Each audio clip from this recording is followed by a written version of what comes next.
each time it's very unnerving. Fast cars, big crowds. I'd never seen anything that fast, and it seemed extremely dangerous. Spectators just feet away. Illegal sideshows in the big cities and the suburbs. Oh, it was crazy. There were around 200 people around. People are scared, and sometimes you feel like something is about to hit your home. Leaving police and city leaders desperate to stop them.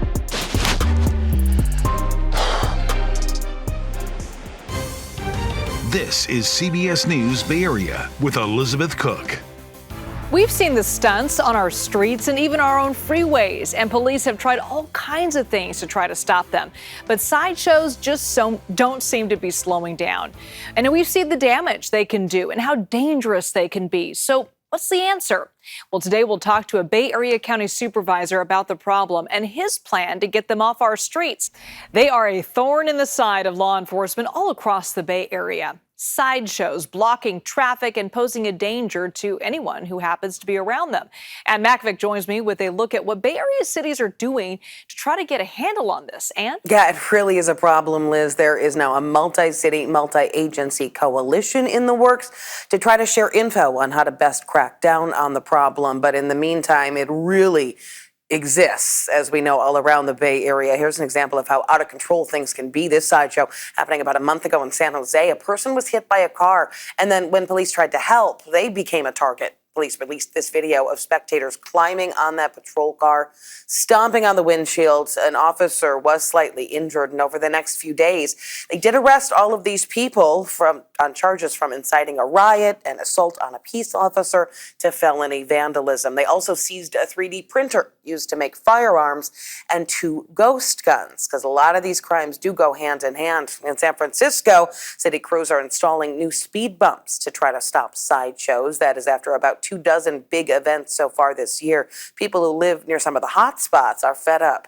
As a resident and taxpayer, it sickens and repulses me. Like most people, we just have to tolerate it.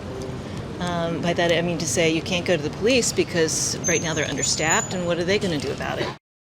Well, here's one recent example right in front of Pier 1 in San Francisco. A car on fire, cars doing donuts around it, with spectators standing right by there as high-powered laser pointers flashed through the sky. Police towed several vehicles, but nobody was arrested. And at a recent sideshow in the Mission, a building was vandalized. In March, San Francisco voters passed Prop E, which will allow police to use drones and surveillance measures, hoping that might help as a crime-fighting tool, but so far, no data on that. And we have seen plenty of sideshows across the Bay in Oakland, including this one where vehicles were blocking traffic at Grand Avenue near Lake Merritt. And several times this year, sideshows have taken over the Bay Bridge. Last year, Oakland City Council approved a law making it illegal to promote or organize sideshows on social media. But enforcement is an issue, with the OPD being severely understaffed. Liz. All right, Ann, thank you so much. Well, still ahead, we'll talk with the Bay Area supervisor who says sideshows are here to stay, and we need to figure out ways to work with them. The approach he's suggesting to keep people safe. Plus, this Bay Area mayor says he has had enough. How he's trying to crack down on sideshows by turning a target away from drivers. KPIX awarded the Emmy for overall news excellence. The city of Antioch is taking steps towards a sideshow crackdown, not just on the organizers, but also anyone watching. Neighbors and even the mayor told our John Ramos it's a long time coming.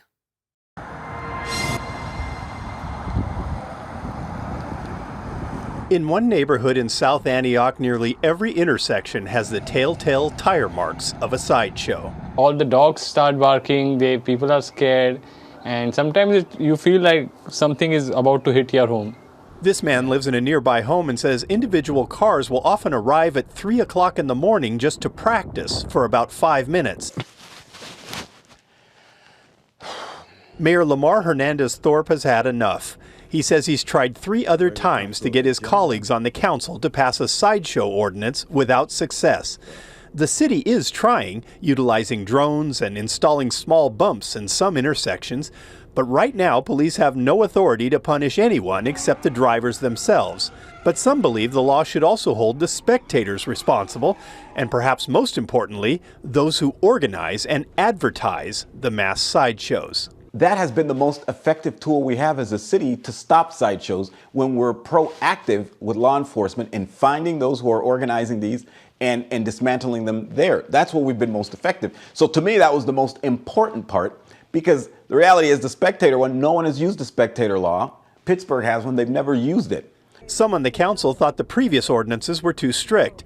Others saw them as not tough enough. The mayor is giving them a choice: hold just organizers responsible or include spectators as well. But either way, he says it's time to make a choice. The Antioch City Council unanimously approved the first reading of the ordinance that prohibits organizing, advertising, and being a spectator at these types of sideshows. And they'll take it up again. And the mayor tells us it wouldn't go into effect until sometime in September. And this week, law enforcement from more than a dozen agencies around the Bay Area and Sacramento came together with the goal of tackling sideshows. They're sharing information, solutions, and ideas to try to stop them. This was hosted by San Jose Police. And another individual calling for a regional approach against these sideshows is San Mateo County Supervisor David Canepa. Thank you so much for joining us. Thank you for having me. So how big of an issue is this in your area, San Mateo County? Look, it's a Bay Area issue. In San Mateo County, we've seen these sideshows. We've seen the various ideas put forward, especially around, crackdowns. But we need to reimagine. I think one of the things that we need to do, and Sacramento County has done this. And what they've done is they've created a permitting process going through the sheriff's department to allow these shows to exist. It's vitally, vitally important. And so you can only have up to 100 people. Mm-hmm. It's in the daytime, no alcohol. This is really the solution. We can continue to enforce, but the staffing levels, especially at police departments and sheriff's departments, they're at record lows. So we need to be creative in how we think about this. No different when we had in the 80s, skateboarders. Skateboarders were criticized, but what did we do as local government? We created skate parks. So it isn't a one-size-fits-all solution, but we need to find safe places for these car shows to exist. So you're proposing that the individual cities create these designated areas, if they have the space, for legal, essentially car shows, right? Where people could come and legally watch these sideshows in a safe, controlled environment. The safe, controlled environment is critically important. Law enforcement needs to be a part of it, community-based organizations. It's a comprehensive approach. If we do nothing today, people are still going to get hyphy. What we want to do is to make sure that they get hyphy in a safe place. Isn't part of the appeal, though, that these sideshows are illegal, that there's sort of this cat and mouse game that the spectators and the drivers are playing with law enforcement, and it's kind of underground, it's done through these social media portals? I mean, isn't that kind of part of the appeal of these sideshows? And by legalizing that, do you think that's taking that away? And do you think it's actually going to prevent these types of illegal sideshows from happening? Look, I think it's a paradigm shift. I think we need to give those sort of opportunities. We need to make sure that we have law enforcement and others. These could be future engineers. These could be future mechanics. We have an opportunity to reach out through our young people and other alternatives. What we're doing now is currently not working. But having another path, I think, is the direction we want to go in. Now, you talked about the skateboard culture. Yeah. And many would argue that there is a sideshow culture that really started here in the Bay Area, started in Oakland. You see it in the music videos. I mean, nowadays, you see it in all these action movies, Fast and Furious. Is there an argument to be made that it's important to also embrace the culture, and that way you can also control it, a lot like the skateboard culture? Look, it's an international phenomenon. Whether you're in Johannesburg, South Africa, anywhere in the United States, these sideshows are taking place. While it originated in Oakland, in the Bay Area, we need to think about it differently. Mm-hmm. No different when they dealt with lowriders. Mm-hmm. Lowriders, when they first came out, there were people getting cited, people getting arrested. Now you go into different cities throughout the Bay Area, and they celebrate lowriders. So really, it's about getting ahead of this issue. It's about providing an alternative space, a safe space, And what we really need to do is to communicate that message. The fines are important. The fines are critical. But at the end of the day, what are we doing to find concrete solutions to provide an alternative to people? So one last question, though. If there's these controlled sideshows in these different cities, in your counties specifically, how would you pay for them? Would you charge people to come to the shows? Would the city provide security for this? So what I'm thinking of is it's not a San Mateo County issue. I'm looking at it as a Bay Area issue. What would happen is, through the various sheriff's departments, they would have to apply for a permit.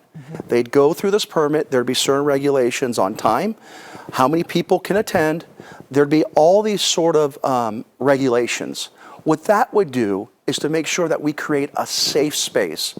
Could be on private property, but it would have to be permitted. Obviously, fire department, there has to be regulations to make this safe. But to all those naysayers out there, this is currently happening, this is existing.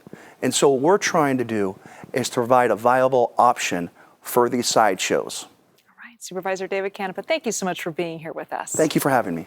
All right, San Mateo County Supervisor David Canepa with us. Coming up, he says he invited a car club and then got hassled by police. Why this business owner says it was all a big misunderstanding.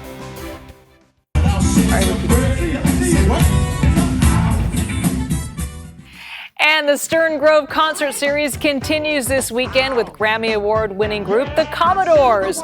We'll be bringing you concerts from Stern Grove all summer long. On our sister station, Pix Plus 44 Cable 12, you can catch The Commodores this Sunday at 2 p.m.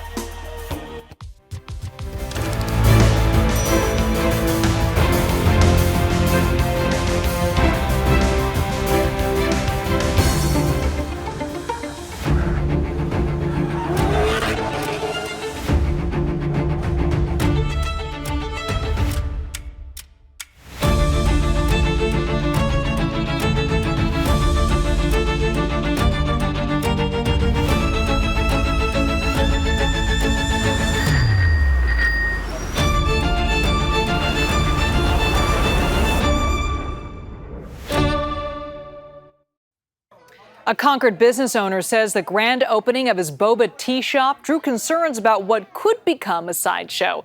But he told us police really didn't have anything to worry about.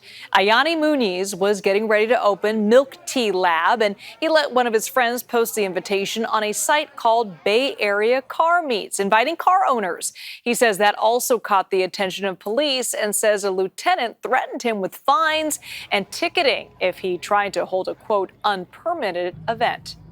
She came to my business and just to let me know in my face that this is not going to happen.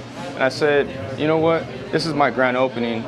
I have my attorney stating that we could still have our grand opening, just not the car meet. But people are more than welcome to join us at any time. Still, the opening went on as planned with car enthusiasts and their vehicles outside. They said they weren't surprised to have the attention of law enforcement. I don't know. I think everybody's suspicious of something they don't understand. I think if you're part of the car scene, there's nothing to be suspicious about. It's just like-minded people going and hanging out. No different than a bowling league, a baseball team, or a basketball team. It's the same thing. So do you think this was an overreaction by the city? Absolutely. I don't think there's anything to overreact to. It's literally just a park and chill. And this isn't rocket science. You can literally look to see what kind of car meet it's gonna be. So this isn't like they're, they should see the post and be like, oh, this is gonna be a sideshow. These never turn into sideshows. Ayani says he was never trying to pick a fight, just trying to make his first day a success. We reached out to Concord Police for a comment on this, but did not get a response. We'll be right back.